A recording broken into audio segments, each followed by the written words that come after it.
गई इंदिये सुकाये, जोगे वेदे कसाय नाणेय, संयम दंसन लेसा, भविया सम्मत सन्नी आहारे, गुणजीवा पज्जती, पाणा सन्नाय मग्गणा ओय, उव ओगो वियकमसो, वीसम तुपरुवणा भणिया, झाणाविय पज्जाविय, जाय कुलकोडी संजुआ सव्वे, गहनादियेण भणिया, कमेन 24 ठाणानी.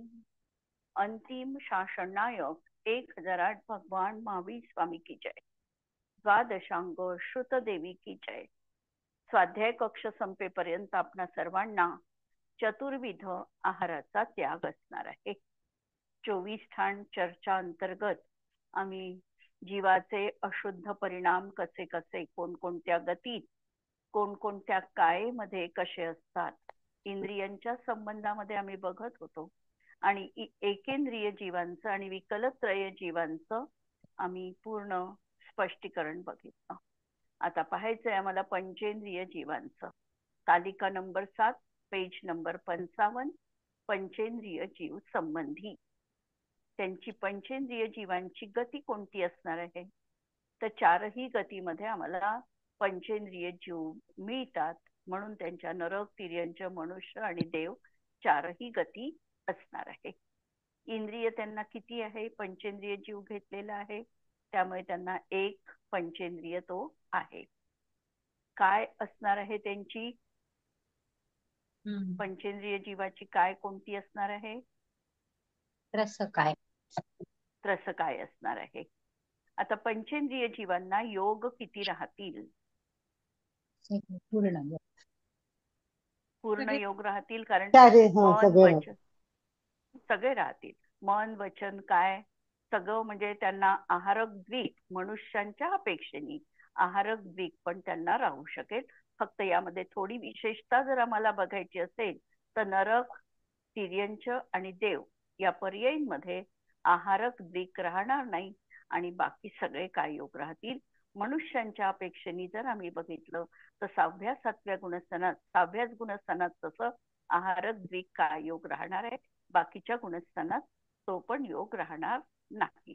अशा रीतीने आम्ही थोडं विशेष स्पष्टीकरण बघितलं. आता वेद किती राहतील? तिन्ही वेद. हा, तिन्ही वेद आहे. आणि हा विचार करायचा आहे परत, याही ठिकाणी वेदाच्या अपेक्षेने, कर्मभूमीच्या अपेक्षेने 3ही वेद आहे. भोगभूमीच पंचेंद्रियाच्या अपेक्षेने त्या ठिकाणी 2 वेद आहे. इथेही जे समूर्छन पंचेंद्रिय आहे त्यांना नपुंसकच वेद राहील. कर्मभूमी समूर्छन पंचेंद्रियांना नपुंसकच वेद राहील. आणि तिर्यंच असतील, तिर्यंच गतीतील म्हणजे पंचेंद्रिय तिर्यंच असतील, गर्भज असतील तर त्यांना 3 वेद राहतील. गर्भज तिर्यंच पंचेंद्रियाला 3 वेद राहतील. आणि समूर्छन पंचेंद्रियांना तिर्यंच गतीमध्ये तो एकच नपुंसक वेद राहील. आणि चतुरेंद्रियापर्यंत तर एक तो चतुरेंद्रियापर्यंत घेतलेच नाही, कर्मभूमी आणि भोगभूमीच्या अपेक्षेने. आणि देवांमध्ये 2 वेद राहतील, नरकामध्ये 1 नपुंसक वेद राहील. कशाच्या अपेक्षेने? सेम 25 कशा राहतील? अपेक्षा लावली तर थोडंफार आता माहिती झालंय आपल्याला, वेदामध्येच कमी होणार आहे. ज्ञानाच्या अपेक्षेने 8ही ज्ञान, 8ही ज्ञान त्यांना, सगळ्यांच्या अपेक्षेने, सामान्य अपेक्षेने 8ही. आणि जर आम्ही मनपर्याय आणि केवल ज्ञानाचा विचार केला तर मनुष्य जीवांना मनुष्य गतीमध्येच ते संभवेल. परत संयमाचं,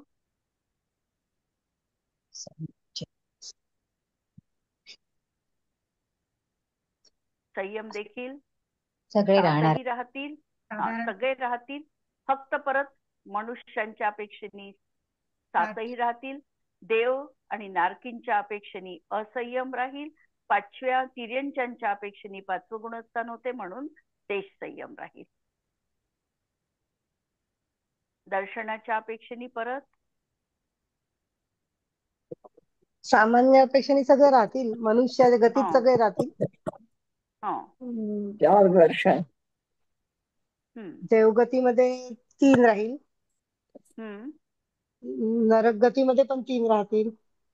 हा 3 राहू शकतात. म्हणजे सम्यक हा दर्शन ज्यांना आहे, हा म्हणजे सम्यक दर्शन ज्याला झालंय त्याला अवधी त्याला दर्शन 3 राहील. राहू शकतात. 3 फक्त राहू शकतात. तिर्यंच्या गतीत 2. हा तिर्यंच्या गतीमध्ये 2 किंवा तिर्यंच्यांनाही काहींना अवधी ज्ञान असतं, संज्ञी पंचेंद्रिय जीवांना, अच्छा. त्यांनाही असू शकतं. लेशा 6. साही लेशा राहते. साही लेशा भव्य दोन्ही असेल, भव्य अभव्य. हा भव्य अभव्य दोन्ही. सम्यक्त्व 4. मनुष्य गतीच्या अपेक्षेने सगळे राहतील. हा तर चारही गतीच्या अपेक्षेने सगळे सम्यक्त्व राहील. हा चारही गतीच्या अपेक्षेने सगळे सम्यक्त्व राहील. फक्त कर्मभूमी तिर्यंच्यांना क्षायिक सम्यक्त्व राहणार नाही. भोगभूमी तिर्यंच्यांना क्षायिक सम्यक्त्व आहे. मनुष्यांना साही सम्यक्त्व आहे. नरकाच्या अपेक्षेने क्षायिक सम्यक्त्व फक्त पहिल्या नरकात आहे आणि देवांच्या अपेक्षेने भवनत्रिकात क्षायिक सम्यक्त्व नाही. ही विशेषता लक्षात ठेवायची. भवनत्रिक देवात क्षायिक सम्यक्त्व नाही. बाकीच्या दुसऱ्यापासून 7व्या नरकापर्यंत क्षायिक सम्यक्त्व नाही आणि कर्मभूमी तिर्यंच्यांना क्षायिक सम्यक्त्व नाही. संज्ञी 2. संज्ञी असंज्ञी दोन्ही आहे. कारण पंचेंद्रिय जीव घेतले ते संज्ञी पण असू शकतील, असंज्ञी पण असू शकतील. आहारक 2. दोन्ही पण इथे. आहारक गुणस्थान दोन्ही. गुणस्थान 14. 14 पहिल्यापासून 14 पर्यंत म्हणजे 14 गुणस्थान राहतील. जीव समास 2. सगळेच नाही, एकेंद्रियांचे शेवटचे नाही. 2 शेवटचे एकेंद्रियाचे 2 नाही, द्विनेंद्रिय. हा फक्त म्हणून संज्ञी पंचेंद्रियांचे. पंचेंद्रिय आणि असंज्ञी असंज्ञी पंचेंद्रियाच्या पंचेंद्रिय. अपेक्षेने जीव समास राहतील. हम्म. पर्याप्ती 6. साही राहतील. असंज्ञीच्या अपेक्षेने एक पर्याप्ती कमी करायची. प्राणाच्या अपेक्षेने दाही प्राण राहील आणि असंज्ञीच्या अपेक्षेने एक मनोबल प्राण कमी करायचं. संज्ञाच्या अपेक्षेने 4ही संज्ञा किंवा मनुष्य गतीमध्ये तो संज्ञातीत पण बनू शकतो. मनुष्य गतीतला जीव संज्ञा म्हणजे मनुष्य पंचेंद्रिय इथे मनुष्यातला संज्ञातीत पण बनू शकतो. उपयोगाच्या अपेक्षेने 8 आणि 4 12 उपयोग राहतील. ध्यानाच्या अपेक्षेने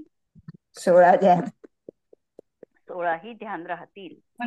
परत मनुष्य गतीच्या अपेक्षेने धर्मध्यान पुढचे 2 धर्मध्यान आणि 4 शुक्ल ध्यान हे मनुष्य पर्यायच्या म्हणजे 6 ध्यान ही मनुष्य गतीच्याच अपेक्षेने संभवू शकतात. आश्रवाला 57 ही प्रकारे राहतील. म्हणजे आता आपल्याला सगळं माहित झालंय आश्रवाचे प्रकार. इथे आपण ते पाहले. जाती 26 लक्ष जाते. 26 लाख पंचेंद्रिया संबंधी आहे. यामध्ये एकेंद्रियापासून चतुरेंद्रियापर्यंतच्या जाती गर्भित नाही. 26 लाख संज्ञी आणि असंज्ञी मिळून ह्या जाती आहे आणि कुल 108 पंचेंद्रिय संबंधी इतके लाख कुलकोटी असणार आहे. आता पंचेंद्रिय जीवांना भाव किती राहतील? औपशमिक भाव असतील मनुष्य गतीच्या दोन्ही असू शकतात. नंतर क्षायिक भाव सगळे असतील मनुष्य गतीच्या सगळे हिशोब. असू शकतात. मनुष्य गतीच्या अपेक्षेने सगळे असू शकतात. क्षायोपक्षमिक भाव ते पण सगळे असू शकतात. 4 ते पण सगळे आहे. गतीच्या याच्या औदैक भावाच्या अपेक्षेने ते गतीनुसार बदलेल पण तसे सगळे म्हणजे सामान्य पक्षाने घेतलं तर सगळे येतील. सगळे चारही गती लावायच्या. त्याच्यामुळे मग ते चारही गती सगळे इथे आपण लावल्याच आहे. त्याच्यामुळे औदिक भाव देखील 21च्या 21 राहतील आणि पारिणामिक भाव सुद्धा राहत. तीनही प्रकारचे पारिणामिक भाव राहतील. म्हणून असे पूर्ण या ठिकाणी 53 भाव पंचेंद्रिय जीवांना असू शकतात. प्रश्न आता पुढे, पंचेंद्रिय जीव किससे कहते हैं? ज्यांना स्पर्श, रस, गंध, वर्ण आणि शब्द याविषयी ज्ञान आहे ते पंचेंद्रिय जीव आहे, किंवा ज्यांना 5 इंद्रिय असतात त्यांना पंचेंद्रिय जीव म्हणतात. उदाहरणार्थ देव, नारकी, मनुष्य, हत्ती, घोडा, बैल आदी. मनुष्य, देव, नारकी, तिर्यंच, संज्ञी, असंज्ञी तिर्यंच, साप, फन वाले नाग, सरकने वाले अजगर आदि तथा चौपाए आदि 5 इंद्रिय जीव कहलाते हैं. 5 इंद्रिय वाले जीव हे असे संज्ञी आणि असंज्ञी राहतील. पंचेंद्रिय तिर्यंच किती प्रकारचे आहे? पंचेंद्रिय तिर्यंचे प्रकार किती? जलचर, स्थलचर स्थलचर, आणि नभचर. नभचर. हा, जलचर मध्ये मासे वगैरे जलचर, नंतर स्थलचर मध्ये हाती, घोडा वगैरे हे स्थलचर, आणि नभचर मध्ये कबूतर, नंतर चिमणी, तोता, मैना, कोयल हे सगळे नभचर. आता प्रश्न पुढचा आहे, क्या कोई ऐसा पंचेंद्रिय जीव है जो सम्यक्त्व मार्गणा के सभी भेदों को प्राप्त कर सकता है? सम्यक्त्व मार्गणेचे 6 भेद आहे आणि या सगळ्या भेदांना असा कोणता जीव आहे का की जो या 6ही भेदांमधून जाऊ शकतो? तर त्या ठिकाणी एका विशिष्ट एक्झाम्पल साठी घेतलेला आहे की असा निकट भव्य पंचेंद्रिय जीव सम्यक्त्व मार्गणा के सभी भेदों को प्राप्त कर सकता है. समजा एखादा चतुर्थ काळामध्ये जन्मलेला मिथ्यादृष्टी मिथ्यात्व गुणस्थानात प्रथमतः आहे, आयुष्य त्याचं मोठं आहे, जास्त आहे, त्यांनी त्या भवामध्ये प्रथमोपशम सम्यक्त्व प्राप्त केलं. प्रथमोपशम सम्यक्त्व प्राप्त करून त्याला त्या प्रथमोपशम सम्यक्त्वामध्ये अनंतानुबंधी चतुष्काचा उदय आला. त्याच्यामुळे त्याचं गुणस्थान सासादन झालं. सासादन झाल्यानंतर तो नियमपूर्वक मिथ्यात्व गुणस्थानात आला. त्याचा वेदक प्रायोग्य काल शिल्लक असल्यामुळे त्यामधून त्याला क्षायोपक्षमिक सम्यक्त्वाची प्राप्ती झाली. क्षायोपक्षमिक सम्यक्त्वापासून च्युत होऊन तो जीव 3ऱ्या गुणस्थानात सम्यक मिथ्यात्व गुणस्थानात अंतर्मुहूर्त कालासाठी आला. अंतर्मुहूर्त कालासाठी आल्यानंतर परत त्याला क्षायोपक्षमिक सम्यक्त्वाची प्राप्ती झाली. क्षायोपक्षमिक सम्यक्त्वाची त्याची सुरू असतानाच त्याला तीर्थंकरांचं शरणपाद मूल मिळालं आणि त्याला त्या ठिकाणी क्षायिक सम्यक्त्वाची प्राप्ती झाली. अशा रीतीने हा जीव 6ही भेद एका भवामध्ये प्राप्त करू शकतो. आणि जर तो निकट भव्य असेल तर त्याच भवामध्ये तो श्रेणी आरोहण करून उपशम श्रेणी पण आरोहण करू शकेल. एकदा तो खाली पडेल समजा आला तर परत दुसऱ्यांदा ट्राय केला कदाचित क्षपक श्रेणी तो आरोहण करू शकेल, किंवा जास्तीत जास्त एका भवामध्ये 2 वेळा उपशम श्रेणी तो चढू शकेल आणि नंतर क्षपक श्रेणी चढून त्याच भवामध्ये मोक्षाला पण जाऊ शकेल. असंही एका भवामध्ये मोक्षाचा पुरुषार्थ करणारे जीव असू शकतात, निकट भव्य जीव. आपल्याला इथे फक्त सम्यक्त्वा संबंधी पाहायचंय, म्हणून सम्यक्त्वाचे 6ही भेद मिथ्यात्व, सासादन, मिश्र, औपशमिक, क्षायोपशमिक आणि क्षायिक अशा रीतीने हा जीव तिथे प्राप्त करू शकतो. आता आपण इथलं वाचू पुस्तकातलं. जैसे किसी मिथ्या दृष्टि के मिथ्यात्व होता है, त्याला तर अनादिकालापासून मिथ्यात्व आहे आणि वह जब प्रथमोपशम सम्यक्त्व प्राप्त करता है तो उसको प्रथमोपशम सम्यक्त्व होता है. उसे यदि अनंतानुबंधी चतुष्क से किसी एक का उदय आ जावे तो वह सासादन सम्यक दृष्टि बन जाता है. उसी के यदि सम्यक मिथ्यात्व प्रकृती का उदय आ जावे. एक तर सम्यक मिथ्यात्व प्रकृतीचा चहडताना पण उदय येऊ शकतो, किंवा त्याला क्षयोपक्षमिक सम्यक्त्व होईल प्रथमतः, आणि त्यामधून तो तिसऱ्या गुणस्थानात येऊ शकतो. दोनही तऱ्हेनी हे संभवनीय आहे. या ठिकाणी तिसऱ्या गुणस्थानात गेलेला तो जीव दाखवलेला आहे. आणि उसी यदि सम्यक प्रकृति का उदय आता है तो वह क्षयोपक्षमिक सम्यक दृष्टि होता है. वही क्षयोपक्षमिक सम्यक दृष्टि यदि अनंतानुबंधी चतुष्क तथा मिथ्यात्व, सम्यक मिथ्यात्व और सम्यक प्रकृति का क्षय कर देता है तो वह क्षयिक सम्यक दृष्टि होता है. इस प्रकार एक जीव के सम्यक्त्व मार्गणा के सभी भेद हो जाते हैं. सम्यक प्रकृति तथा सम्यक मिथ्यात्व प्रकृति का उदय मिथ्या दृष्टि और सम्यक दृष्टि दोनों को आ सकता है. तिसऱ्या गुणस्थानामध्ये दोन मार्ग आहे.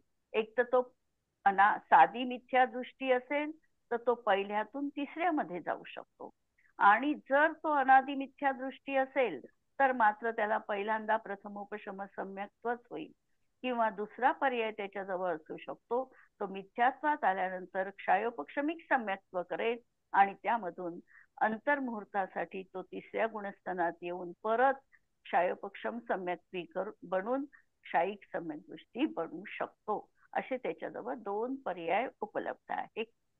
म्हणून सम्यक्त्व मार्गणा के सभी भेद एक भव में मनुष्य गति वाले जीवों के ही संभव है. बाकी कुठेही हे संभवनीय नाही, कारण क्षयिक सम्यक दृष्टीचा प्रस्थापक जो आहे हा नियमपूर्वक मनुष्य गतीतलाच जीव पाहिजे, आणि म्हणून हे एका भवाच्या अपेक्षेने फक्त मनुष्य पर्यायीच घटित होऊ शकतं. क्या सभी पंचेंद्रिय जीवों के छह पर्याप्ती होती है. सगळ्या पंचेंद्रिय जीवांना 6 पर्याप्ती असतात का? 6 पर्याप्ती सगळ्यांना राहतील का? असंज्ञीला कमी राहील ना मन. हा, असंज्ञीला एक मनोपर्याप्ती कमी राहील, आणि संज्ञी जर असेल तर मात्र साही पर्याप्ती राहील. सुरुवात साही पर्याप्तीची होऊन जाईल, कदाचित पूर्ती होईल न होईल. त्यामध्ये देव आणि नारकी यांची तर पूर्ती होणारच आहे. गर्भज मनुष्य आहे त्यांची पण पूर्ती होणार आहे, पण जे गर्भज लब्ध पर्याप्तक मनुष्य आहे आणि तिर्यंचे आहे त्यांची मात्र पूर्ती होणार नाही. म्हणून नाही मात्र संज्ञी पंचेंद्रिय पर्याप्तक जीवों के ही 6 पर्याप्ती होती है. ज्यांना संज्ञीपणा प्राप्त होणार आहे अशा जीवांना 6 पर्याप्तीची युगपस सुरुवात होते, आणि संज्ञी लब्धी पर्याप्तक जीवों के 6 पर्याप्तियां नहीं होती. आता सुरुवात त्यांची पण झालेली आहे. वास्तविकतः 6 पर्याप्तींना त्यांची सुरुवात झालेलीच असते, परंतु पर्याप्ती पूर्ण होण्याच्या आधीच त्यांचं मरण होणार आहे. म्हणून उनको लब्ध पर्याप्त किंवा अपर्याप्तक कहा जाता है. उनके 6 अपर्याप्तियां होती है. म्हणून त्यांनी त्या ठिकाणी पर्याप्ती न घेता त्यांना अपर्याप्तक नामकर्माचा उदय असतो. या दृष्टीने त्यांना अपर्याप्ती म्हटलेलं आहे. पंचेंद्रिय जीवों के 15 योग कोणत्या अपेक्षेने असतात. पंचेंद्रिय जीवांचे 15 योग 4 वचनाचे, 4 मनाचे, 4 वचनाचे आणि 7 कायेचे. हे कसे राहतील? उदाहरण सांगा एखादं. नाना जीवांच्या अपेक्षेने. नाना जीवांच्या अपेक्षेने राहतील. कसे राहतील? तर संज्ञी पंचेंद्रिय असेल तर मनुष्य असेल तो तर त्याला 15 योग असू शकतात, पण एका वेळी एकच जीव. असंज्ञी पंचेंद्रिय नाही नाही, संज्ञी पंचेंद्रिय. हा, संज्ञी पण पंचेंद्रिय मनुष्य असेल तर त्याला 15 योग राहू शकते. वैक्रियक दीख नाही लागणार ना? नाही, वैक्रियक दीख नाही लागत. काढून टाकायचे. 13 योग राहतील त्यांना. पंचेंद्रिय 4 मनाचे. संज्ञी पंचेंद्रिय असेल तर मनुष्य असेल तर त्यांना 13 योग राहतील. वैक्रियक द्विक त्यांना राहणार नाही.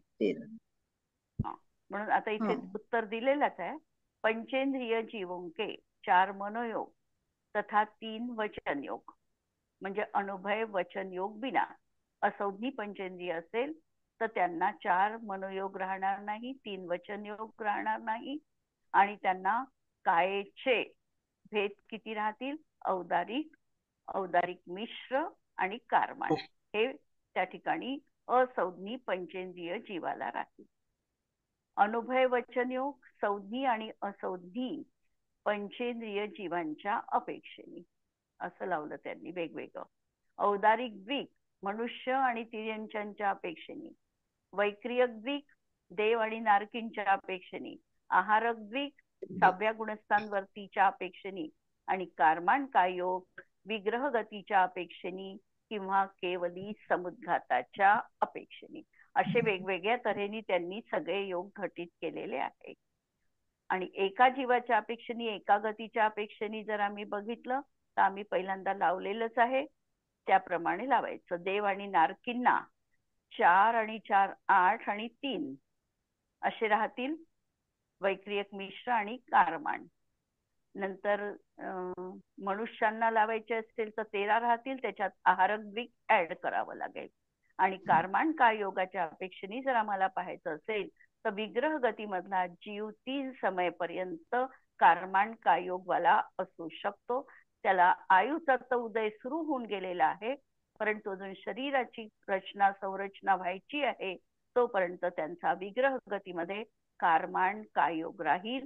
किंवा दुसरा पर्याय कारमान काय योगाचा बनतो तो बनतो 13व्या गुणस्थानात ज्या वेळेला भगवान केवली समुद्घात करतात त्यावेळेला 3 समयपर्यंत ते कारमान कायोगी असतात. 3 समय कोणते लावायचे?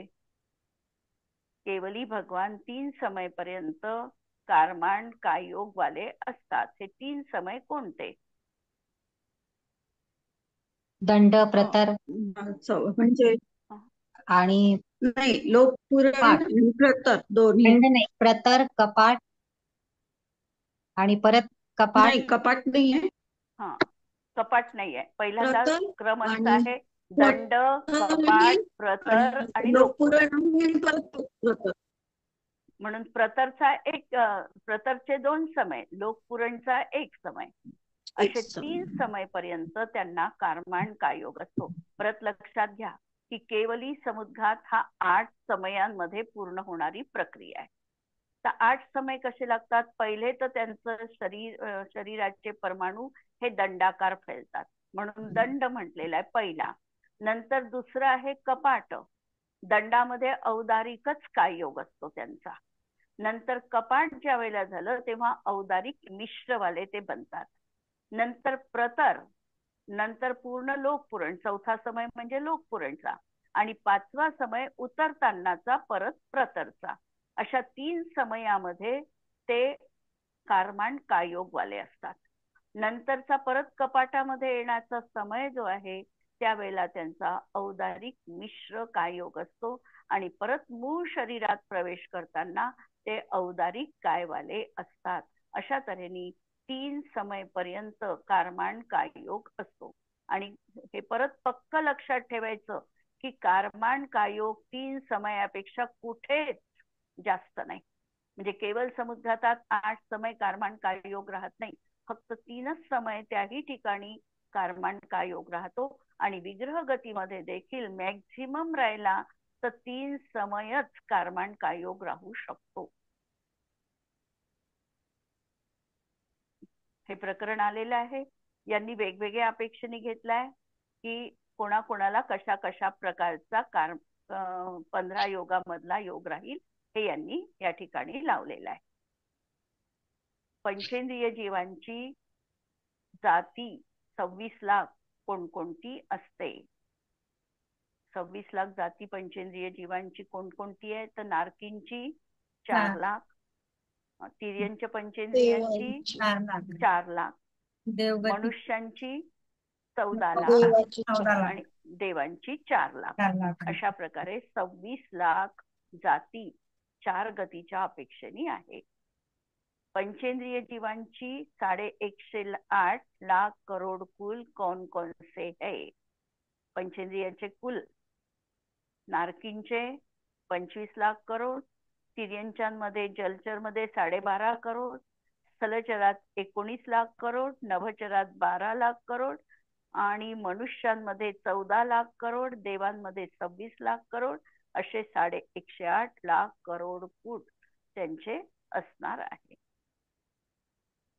नंतरचा प्रश्न आहे, कोणत्या जीवांना इंद्रिय असत नाही? कोणत्या जीवांना इंद्रिय असत नाही? या ठिकाणी भावेंद्रियाच्या अपेक्षेने हा प्रश्न असल्यामुळे द्रव्येंद्रियाला थोडं गौण करा आणि भावेंद्रियाच्या कथनाने उत्तर अपेक्षित आहे.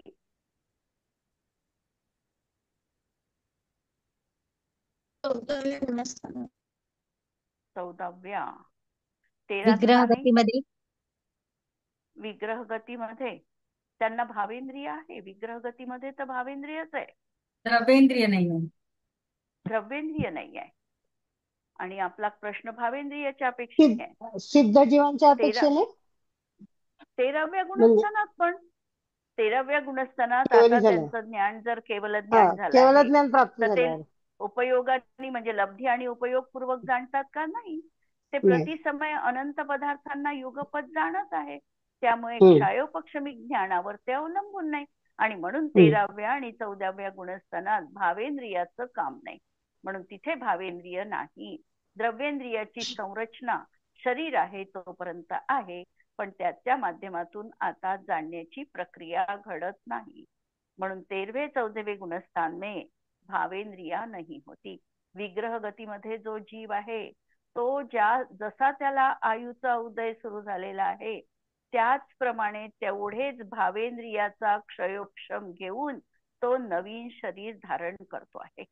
म्हणून त्याला समजा संधी पंचेंद्रिय बनायचं असेल तर त्याला मन, भावमन याचा क्षयोक्षम आहे, पण भावमनाचं कार्य तिथे दिसत नाही. किंवा भावेंद्रिय पण आहे पण इंद्रियांचं कार्य पण तिथे दिसत नाही.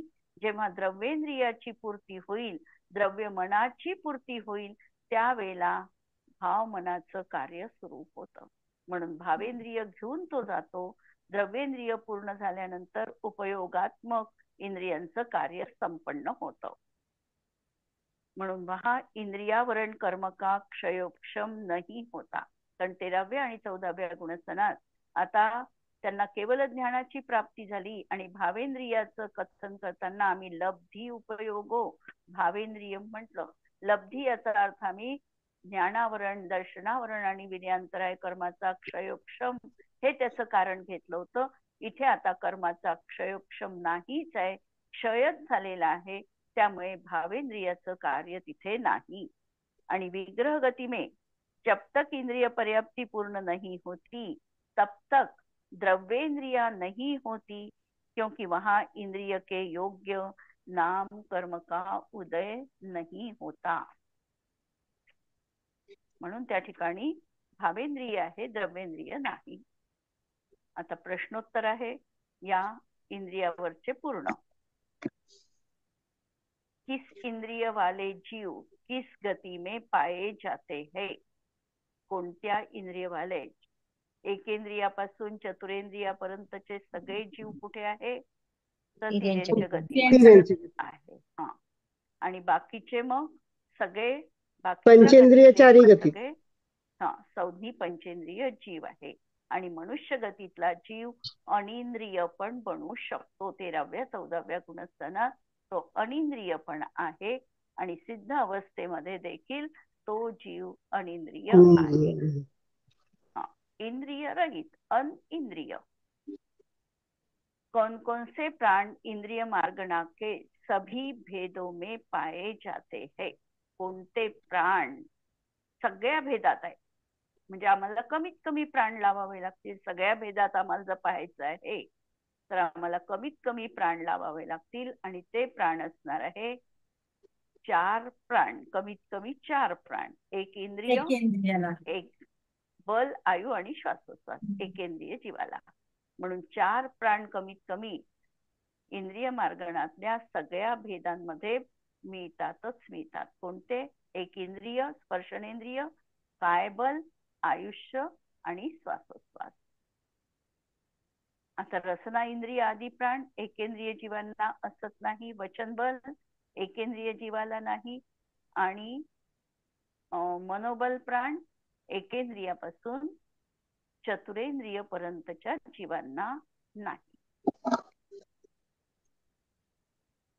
असे कोणते कोणते उपयोग आहे की जे इंद्रिय मार्गणाच्या सर्व भेदांमध्ये नहीं पाए जाते. इंद्रिय मार्गणेचे भेद आपण 5 स्थावरकायिक आणि 1 त्रसकायिक लावलेले आहे. नाही, एकेंद्रिय, द्विनेंद्रिय, तीनेंद्रिय, चतुरेंद्रिय आणि पंचेंद्रिय हे लावलेले आहे इंद्रियाचे भेद. आता या भेदांमध्ये कोणते उपयोग आम्हाला कुठं कुठं दिसत नाही. तर 9 उपयोग इंद्रिय मार्गणाच्या सर्व भेदांमध्ये दिसत नाही. कमीत कमी किती दिसतात आम्हाला? मती आणि श्रुत हे 2 दिसतात. आणि एक चक्षुदर्शन. 12 उपयोग आहे एकूण. 12 उपयोगामधले आम्हाला कमीत कमी उपयोग 2 ज्ञान आणि 1 दर्शन एवढे दिसतात आणि बाकीचे 9 दिसत नाही. म्हणून 9 उपयोग इंद्रिय मार्गणा के सभी भेदों में नहीं पाए जाते. 6 ज्ञानोपयोग मती, श्रुत, अवधी, मनपर्यय, केवल ज्ञान आणि विभंग अवधी ज्ञानोपयोग हे 6. आणि 3 दर्शनोपयोग, चक्षु दर्शनोपयोग, अवधी दर्शनोपयोग आणि केवल दर्शनोपयोग हे 9 उपयोग आम्हाला सगळ्या इंद्रियांच्या मार्गणेमध्ये दिसत नाही. इनमें से अचक्षु दर्शनोपयोग को छोड़कर शेष 8 उपयोग संज्ञी पंचेंद्रिय जीवों के ही होते हैं. इनमें से चक्षु दर्शन उपयोग को छोड़कर शेष 8 उपयोग संज्ञी पंचेंद्रिय जीवों के होते हैं. चक्षु दर्शन उपयोग एकेंद्रिय, द्विनेंद्रिय आणि 3 इंद्रिय या जीवांमध्ये देखील दिसत नाही. मात्र 3 उपयोग इंद्रिय मार्गणा के सभी भेदों में पाए जाते हैं. म्हणजे 3 उपयोग जे आहे सगळ्या जीवांना मिनिमम आहेच आहे. 2 अज्ञान रूप उपयोग म्हणजे कुमती, कुश्रुत आणि 1 अचक्षु दर्शन. नंतर 4 उपयोग जर आम्हाला कमीत कमी म्हणजे या दृष्टीने पाहायचं असेल तर चक्षु इंद्रियापासून 4 उपयोग लावावे लागतील आणि असंज्ञी जीवांपर्यंत 4 आणि संज्ञी लावल्यानंतर मात्र आम्हाला उपयोगामध्ये सगळेच्या सगळे उपयोग लावता येऊ शकतात. अशा तऱ्हेने उपयोगांचं प्रकरण आपण पाहिलं. पुढचं प्रकरण आपण उद्याला घेऊ. सर्वात कमी 2 उपयोग राहतील ना? नाही, 3 कुमती, कुश्रुत आणि अचक्षु दर्शन 3. केवल दर्शन आणि केवल ज्ञान लावलं तर नाही, ते त्यापेक्षेने तिथे पण संसारी जीवाच्या अपेक्षेने जर आम्ही हे बघितलं तर हे 3 उपयोग कमीत कमी. म्हणजे कुमती, कुश्रुत आणि अचक्षु. आपण एकंदरीत सर्व जीवांच्या अपेक्षेने पाहिलं तर सर्व जीवांच्या अपेक्षेने लावलं तर 2 उपयोग आपण लावू शकतो केवल ज्ञानींना. बरोबर आहेत. मग ते बरोबर आहे. ताई एक प्रश्न होता. आता जे आपण प्राण बघितले ते प्राण एकेंद्रिय जीव असं म्हणजे त्याच्यात पर्याप्त अपर्याप्त हा भेद नाहीये का? मग आहे ना, एकेंद्रिय जीवातही पर्याप्तक अपर्याप्तक भेद आहे. एकेंद्रिय जीवात तर सूक्ष्म, बादर, पर्याप्तक अपर्याप्तक सगळे भेद पर्याप्तक आणि अपर्याप्तक आहेत. ते जीव लब्ध पर्याप्तक पण आहे. पण मग त्यांना प्राण किती राहतील मग अपर्याप्तक जीवाला? प्राण ते घेऊन 4 येतात पण त्यांची जोपर्यंत अपर्याप्तक दशा आहे पूर्ती होत नाही आणि म्हणून त्या ठिकाणी वचन बल नाही लावलं. कोणतं श्वासोच्छ्वास लावल्या नाही जात. म्हणून कमीत कमी अपर्याप्तक अवस्थेत 3 प्राण लावायचे. श्वासोच्छ्वास कमी करायचा. का श्वासोच्छ्वास कमी करायचा? कारण क्रमाने पर्याप्ती पूर्ण होतात. पहिल्यांदा आहार पर्याप्ती पूर्ण होते, मग शरीर पर्याप्ती, मग इंद्रिय पर्याप्ती, 4थ्या नंबरवर आहे श्वासोच्छ्वास पर्याप्ती. आणि ती श्वासोच्छ्वास पर्याप्ती होण्याच्या आधीच जर तो लब्ध पर्याप्तक असेल तर त्याचं मरण होतं. आणि म्हणून त्याला श्वासोच्छ्वास सुरू होत नाही, त्याच्या आधीच त्याचं मरण होतं. जर निवृत्त अपर्याप्तक असेल तर त्याच्या पर्याप्ती पूर्ण होणार आहे. मग तो जीव अपर्याप्तक अवस्थेत श्वासोच्छ्वास नाही घेत, पर्याप्तक झाला की त्याचा श्वासोच्छ्वास प्राण सुरू होतो. क्लिअर? हो, ठीक आहे. बाकी उद्याला बघू.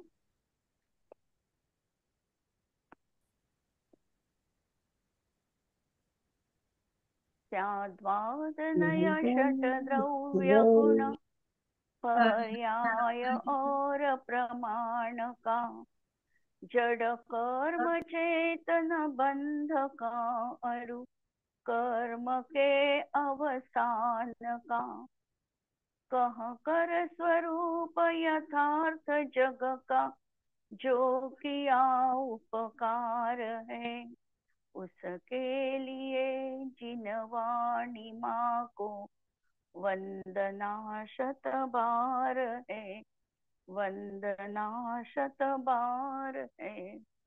नमो अरिहंताणम, नमो सिद्धाणम, नमो आयर्याणम, नमो उज्जायाणम, नमो लोये सव्वसाहुणम.